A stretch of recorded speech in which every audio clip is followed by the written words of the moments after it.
Bonjour et bienvenue sur Sensation Normandie. Dans le MAC concernant l'immobilier, abordons la troisième et dernière partie qui concerne les accidents domestiques et les assurances.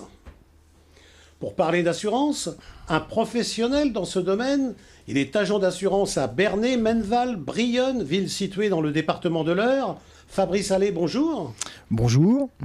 Pour parler d'immobilier, il répond toujours présent à nos sollicitations. Il est agent immobilier à Bernay. Jacques Cernet, bonjour. Bonjour Pascal. Alors, on revient sur notre maison. On avait commencé à en parler en seconde partie. Donc, notre maison, malheureusement, elle prend feu. Alors, là aussi, j'ai été stupéfait.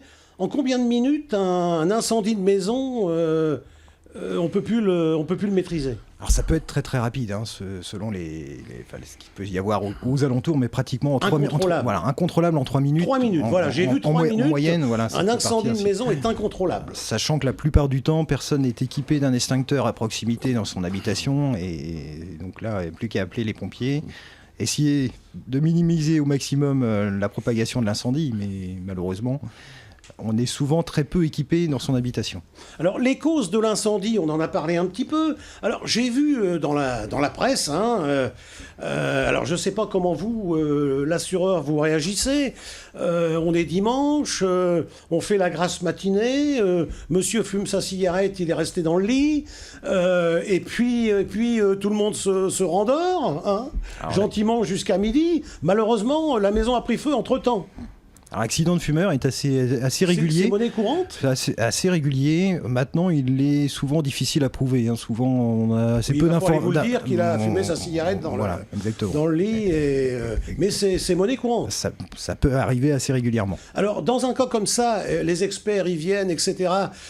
Ils s'aperçoivent que, effectivement, ce feu a démarré. Alors, vous faites bien de parler d'expertise, puisque je pense qu'il faut un petit peu recadrer aussi comment les choses s'opèrent suite à un sinistre, puisque effectivement vous allez d'abord faire une déclaration. Alors c'est important aussi de recadrer un peu la formalité, parce que là on parle quand même de sinistre important, et il est important de respecter certaines règles et surtout d'informer votre assureur dans les 5 jours. On a 5 jours, voilà. 5 jours, et c'est vraiment impératif. Extrêmement important, puisque il existe, et j'ai vu certains cas où effectivement des compagnies d'assurance peuvent refuser, alors principalement les compagnies qu'on peut trouver à bas coût sur internet ou des choses comme ça, qui peuvent être amenées à refuser une indemnité si vous n'avez pas déclaré dans les temps. Je reviens sur la cigarette. C'est prouvé par l'expert que c'est la cigarette qui a mis le feu à la maison. Est-ce que vous en tenez compte dans l'indemnisation? Alors, il existe... C'est une moins-value pour l'assuré ou pas? Alors, effectivement, mais là c'est contractuel, donc on va pas trop rentrer dans les détails, c'est-à-dire que certains contrats peuvent exclure purement et simplement les indemnités en cas d'accident de fumeur. L'assuré peut être pénalisé. Voilà, je dis bien peu. Il existe pénalisé. Quelques contrats sur le marché qui vont effectivement exclure les conséquences d'un accident de fumeur. Et les cas que vous avez pu rencontrer, vous Jacques, dans l'immobilier, c'était des incendies dus à quoi? Accident électrique. Tout ce accident électrique sur une installation vétuste. Voilà. D'où encore la nécessité, parce que les diagnostics, je reviens un petit peu sur les diagnostics, oui. Tout le monde dit « Ah oui, les diagnostics, ça sert à rien, je me suis fait piquer 300 €, 500 €, etc., etc. » Mais en fait, les diagnostics, c'est de la prévention et ils servent bien à quelque chose, la preuve. Ils sont là pour être à titre informatif, donc ils informent le client de l'état de l'installation. Après, si le client souhaite ne pas rénover son installation alors que le diagnostic notifie des vétustés, j'estime que le client doit prendre ses responsabilités. Jacques, mais j'irais même jusqu'à dire que sans vendre une maison où un propriétaire peut très bien faire appel à un diagnostiqueur pour faire une mise au point complètement de son installation. Et c'est là aussi de la prévention, monsieur l'assureur. Ah, mais nous sommes tout à fait d'accord. Mais sans parler forcément d'un diagnostiqueur, un simple électricien qui passe chez vous peut vous faire une situation de votre installation. Donc, c'est aucun souci. Et même au contraire, c'est à conseiller. Et vous conseillez ça à vos clients? Tout à fait, tout à fait. Alors après, ça va surtout dépendre un petit peu du niveau du risque, mais dans beaucoup de... Alors déjà dans les commerces, c'est une obligation. Et puis après, quand on a des habitations anciennes, de caractère, donc on va souvent être amené à leur demander de faire des mises au point, en tout cas, de l'installation électrique. Et vous parliez de l'installation électrique, mais on a énormément d'incendies aussi avec des appareils neufs, des équipements neufs. Alors, on a assez régulièrement des incendies avec des sèche-linges. Et c'est des appareils qui ont été achetés dans le commerce, qui viennent de l'autre bout du monde, mais qui vont nous provoquer un incendie. Donc il ne faut pas négliger non plus ces appareils. Alors parlons un peu du déroulement d'une expertise. Comment ça se... Donc j'ai bien déclaré, votre client il a déclaré dans les 5 jours, hein, vous l'avez demandé. Tout à fait. Alors comment ça se passe après? Alors le client, la maison, il y a un tas de gravats, il n'y a plus rien. Hein. Il est en pyjama, il se retrouve en pyjama là. Vous le logez, vous faites comment? Vous lui trouvez une habitation, un hôtel Alors effectivement, la plupart des contrats d'habitation sont équipés aujourd'hui à l'intérieur du contrat multirisque habitation dont nous avions parlé précédemment. Vous avez une petite partie assistance qui vous permet dans une première urgence en tout cas de pouvoir déjà vous reloger. Alors la plupart du temps, les premières nuits ça se passe à l'hôtel, le temps de pouvoir se retourner et puis des choses bêtes auxquelles on ne pense pas, mais ne serait-ce que de pouvoir se racheter les biens de première nécessité.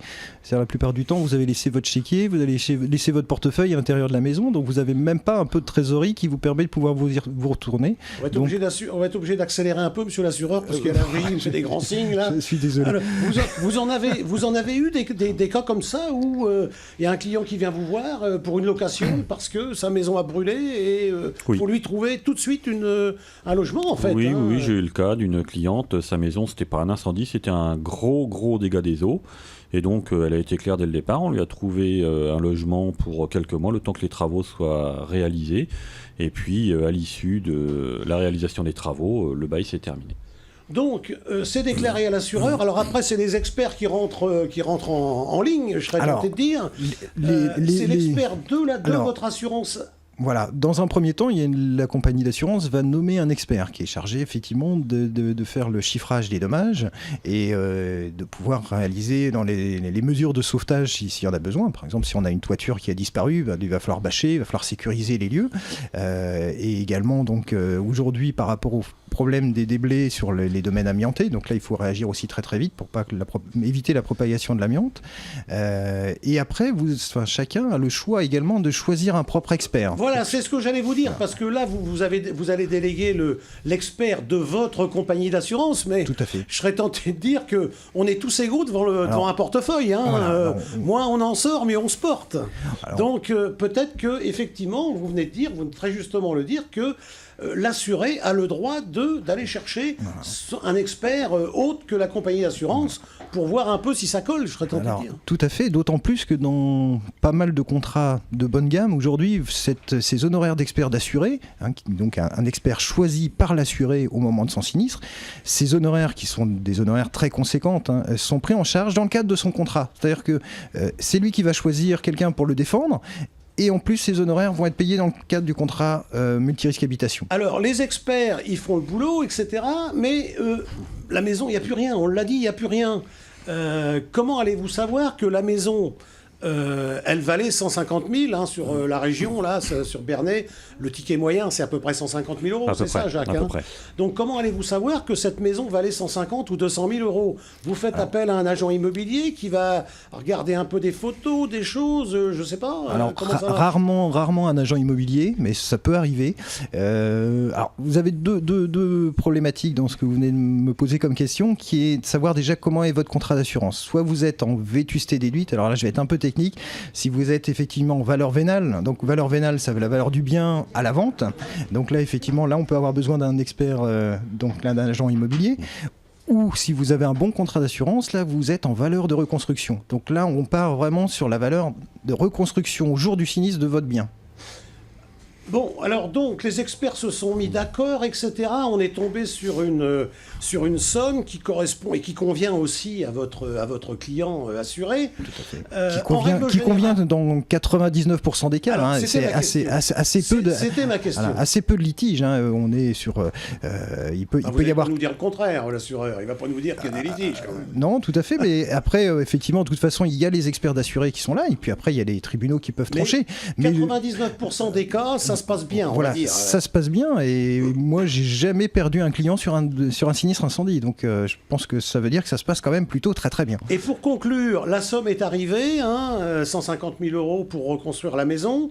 vous donnez, la compagnie d'assurance fait un chèque au client et il se débrouille, ou c'est vous qui manœuvrez avec les entreprises, etc. Alors, pas du tout. Le client garde la main sur les commandes auprès de ses artisans, mais il a aussi déjà une possibilité. C'est-à-dire qu'il n'est pas obligé de faire reconstruire sa maison. C'est-à-dire qu'il peut prendre 70% de la somme et conserver cette somme qui peut être parfois plus intéressante que de faire reconstruire sa maison. Excusez-moi, Oui. on a encore 30 secondes. Les meubles qui sont à l'intérieur de la maison, Tout à vous fait. demandez quoi pour les rembourser? Alors là, il y a généralement, si on arrive à avoir quelques photos, des films, à l'occasion des fêtes de famille, ça permet quand même... Vous demandez des factures? Alors non, les factures sont pas obligatoires dans le domaine de l'incendie. Sont souvent... L'armoire à grand-mère Voilà, qu'elle m'a donnée. qui maintenant vaut plus grand-chose. Hein, donc une armoire ça, c'est vous normande, qui le dites, c'est... hein. Ça, je sais pas, moi c'est vous qui le dites qu'elle vaut plus rien l'armoire à grand-mère. Non, il n'y a pas besoin du tout de facture. D'accord, il y C'est a pas besoin de simplement facture. un justificatif. Donc, et puis dans le cadre des incendies, vous êtes quand même rarement sur une situation où tout est totalement détruit. La plupart du temps, ça va être à mettre à la benne, mais par contre, on a toujours quand même des restes qui nous permettent Conclusion, de connaître ne pas l'existence. négliger les diagnostics, très important, qu'on vende, qu'on loue. De toute façon, à la location, c'est obligatoire, mais même si on veut faire un point à un certain moment, il faut faire un diagnostic, ça va coûter 200-300 €, mais il faut le faire. Et la conclusion avec les assurances, s'il arrive un litige, eh bien, ne pas hésiter à aller voir son assureur, à se faire expliquer ses contrats d'assurance. C'est comme ça Tout qu'on à peut fait. résumer la situation. Garder un lien avec un conseiller, que ce soit dans Voilà, le domaine dans de tous les l'immobilier domaines, ou dans l'assurance. l'immobilier, dans l'assurance. C'est Voilà. primordial. Désolé, on n'a plus de temps. La régie fait encore des grands signes. Donc on n'a plus de temps. Merci Fabrice, merci Jacques d'avoir accepté l'invitation. Merci à vous. Vous pouvez retrouver ce mag sur Sensation Normandie, sur notre chaîne YouTube et en podcast sur radiosensation.fr. Je vous donne rendez-vous le mois prochain pour un nouveau mag sur l'immobilier et nous parlerons d'emploi dans des secteurs très porteurs, en particulier les assurances et en particulier également l'immobilier. Donc, rendez-vous le mois prochain pour ces emplois dans ces secteurs. Portez-vous bien, restez-nous fidèles. À très bientôt sur Radio Sensation Normandie.